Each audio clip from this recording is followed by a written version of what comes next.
Olá, pessoal! Nós vamos começar mais uma aula firme e forte. Nós vamos nessa luta. Não tá fácil para ninguém, mas vai dar tudo certo, tá, gente? Nós estamos falando de eumintos, né? Na aula passada eu falei de ascaris lumbricoides, toxocaracanes, que são vermes. Agora não é mais protozoário. A prova do primeiro bimestre vai ser os protozoários, tá? E no segundo a gente vai falar dos eumintos, dos vermes adultos. Então, é, vai ter uma semana de revisão, a gente vai fazer uma aulinha aqui de vídeo de todos os protozoários que a gente já estudou, tá? Então, continuando falando sobre os eumintos, transmitidos por ovos, tá? Nós estamos falando do ascaris, nós falamos do ascaris, que é transmitido pela injeção dos ovos, que o ascaris é a lombriga do homem, né? Vocês lembram?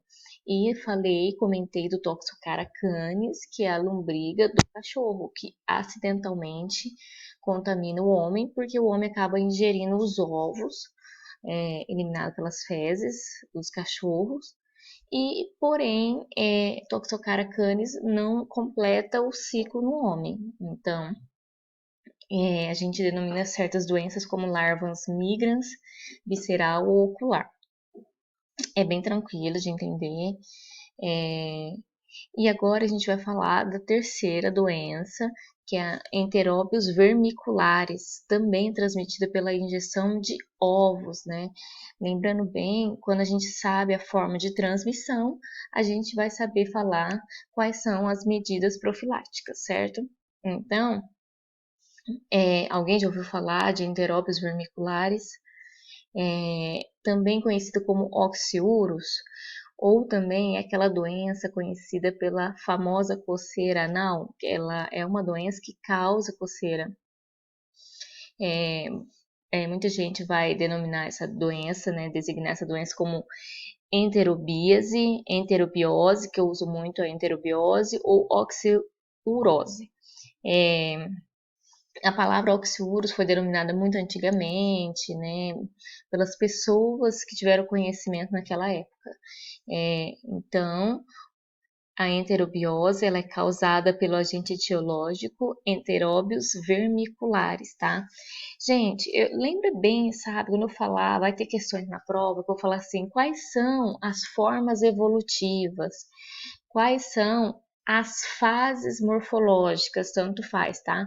Formas evolutivas, fases morfológicas, por exemplo, as formas evolutivas ou fases morfológicas do enteróbios vermiculares são duas, né? Os ovos, sempre os ovos vão ser eliminados nas fezes, os ovos é a forma resistente, que estão no ambiente, elas sobrevivem às variedades de temperatura, de umidade, né? Ela sobrevive aos climas, frio, calor. Então, ela está no ambiente para poder então se propagar. Os ovos também são resistentes ao hipoclorito. Quando a gente deixa saladinha ali no hipoclorito, eles são resistentes. A maneira mais correta, como eu sempre falei, é a água corrente, porque os ovos são pesados, eles caem, tá? Os ovos são maiores que o cisto. Quando eu falava assim, o giardia, através da injeção do cisto, depois forma trofozoito no intestino. Os ovos são mais pesados, são maiores. Então, as formas evolutivas do enteróbios vermiculares, assim como eu relatei lá do ascaris, são ovos e vermes adultos. Esses vermes adultos, antes de chegar a se tornar, né, esses adultos vermes, eles passam pela fase larval. Não esquecer que eles, antes de se tornar vermes adultos, é a fase larval. Os ovos se rompem, libera a larva no intestino, e daí lá se tornam vermes adultos. Eu sempre tenho. Ó, os vermes adultos, como eu sempre falei ali do ascaris, eu tô sempre comparando todos os vermes, são dioicos. O que é isso? Tem macho e tem fêmea. Sempre vai ter o macho, sempre vai ter a fêmea, né? Dos enteróbios, eles são muito parecido com fios ali, filiformes. Eles parecem uns fiozinhos branquinho, pequenininho, de coloração branca. Tá? Se a gente olhar no microscópio, a gente consegue ver a extremidade lateral, assim, ele tem tipo uma asa cefálica que eles falam, sabe? Eles são bem característicos ao olhar no microscópio. A fêmea sempre é maior que o macho, igual lá no Ascaris, a fêmea é maior que o macho, porque é ela que vai carregar toda a questão dos ovos.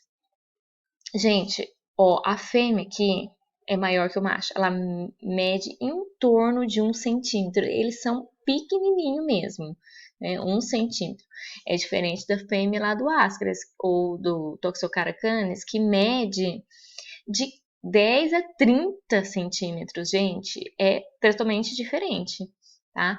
Aqui o macho mede de 3 a 5 milímetros, a gente quase não vê ele, não, é muito difícil ver. A fêmea a gente ainda consegue ver, assim, quem for muito bom de ver, de achar, de procurar, ver que tem, né, um vermezinho ali bem pequenininho, tá? Tem que ser bom de vista. Mas, então, lembrando essa diferença, o Ascaris são bem maiores, compridos, né? Lembrando que a fêmea é sempre maior que o macho. E aqui o Enterobius, a fêmea, que é maior, chega a medir 1 centímetrozinho. Então, assim, ela é bem pequenininha, mas são vermes, tá? Os ovos de todo parasito, eles são bem característicos. O que que é isso? Eu vou olhar no microscópio e vou saber diferenciar o que que é um ovo de Ascaris, o que que é um ovo de Enteróbios, enfim. A gente consegue ver. Ele é bem característico. Aqui, ó, ele é tipo em forma de um D, que eles falam, né? Em forma de um D. Tem essa membrana dupla, enfim, transparente, mas o ovo é bem característico de cada parasito. Cada parasito tem seu ovo específico, né? A gente que tem olho clínico tem que saber diferenciar, tá? Aqui, ó, é um teste de Graham, vou falar desse teste, com a presença de ovo de Enteróbios vermiculares, ó. Aqui é sem nenhuma coloração, sem nada. Vocês conseguem ver ao olhar no microscópio. Essas são as características do ovos. Gente, eu gosto de falar muito do habitat, né? Todo parasito tem seu habitat, vocês sabem, né? Eu até já fiz questão de debate lá no fórum, para trabalhar bem essa questão de aonde localiza o parasito no homem, tá? Então aqui é no intestino, é no seco, também no apêndice, que o apêndice faz parte ali do seco, tá? A fêmea, gente, quando elas estão repletas de ovos, ela sai do seco e vai para a região perianal. Então, as fêmeas, elas se localizam na região perianal para poder depositar os ovos. Por isso, essa característica de coceira, pelo fato da fêmea estar lá se movimentando na região perianal, então dá aquele prurido, aquela vontade de coçar a região perianal devido à presença das fêmeas que estão repletas de ovos. Elas chegam, cada fêmea, a carregar 5 a 16 mil ovos. Gente, libera muito ovos, tá?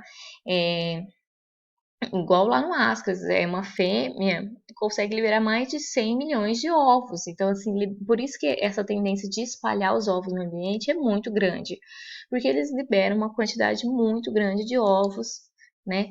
Aqui, ó, é o cólon, tá? O seco, o intestino grosso, né? A parte do seco, a parte do cólon e o reto, tá? Então, é aqui que se localiza os vermes adulto, macho e fêmea. É aqui que eles se acasalam e a fêmea, quando elas estão repletas de ovos, elas sobem, né? E vão parar lá na região perianal. É aqui, a fêmea se localiza nessa região. Vamos então explicar o ciclo. Por que ela se localiza nessa região?